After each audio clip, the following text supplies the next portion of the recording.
অহাকালি 28 মে আৰু আৰব্বী 10 তাৰিখ হ'ব।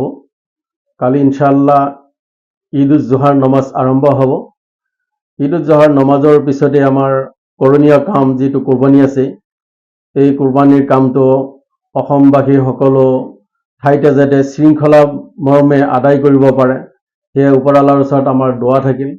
আৰু আমাৰ অসমৰ CM ছাৰে যিটো আহ্বান কৰিছে যে আপোনালোকে গৰু কোৰবানীৰ ঠাইত উন্নত জানুৱাৰ দিয়ক, হয়, আমাৰো শৰীয়ত মতে মাছলা আছে, অকল যে গৰুৱে দিব লাগিব সেইটো কথা নহয়। মহ দিব পাৰে, ছাগলী দিব পাৰে, খাচী দিব পাৰে, দুম্বা দিব পাৰে, ভেড়া দিব পাৰে।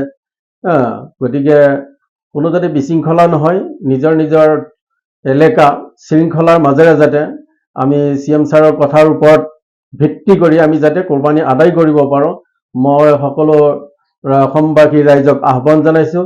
আৰু আল্লাহ তাবাৰক তাআলা আমাৰ সকলোকে এই অহাকালি দিনটো ঈদৰ নমাজ পঢ়ি কোৰবানী যাতে আমি আদায় কৰিব পাৰোঁ, আল্লাহ তাআলাই তৌফিক দান কৰক, আমিন। আমাৰ হিলাল কমিটিৰ তৰফৰ পৰাও এইটোৱে আহ্বান কৰা হৈছে যে চৰকাৰৰ যিটো আহ্বান, তাৰ তেখেতৰ এই আহ্বানৰ লগত আমাৰ একমত আছে। গতিকে আমি সকলোৱে চৰকাৰৰ নিয়ম মানি যাতে চলিব পাৰোঁ, তাৰ ওপৰত আমি লক্ষ্য ৰাখি আমাৰ ভাতৃত্ব বজাই ৰাখি উক্ত দিনটো যাতে আমি পাৰ কৰিব পাৰোঁ, সেয়েহে মোৰ সকলো অসমবাসী ৰাইজৰ ওচৰত অনুৰোধ থাকিল।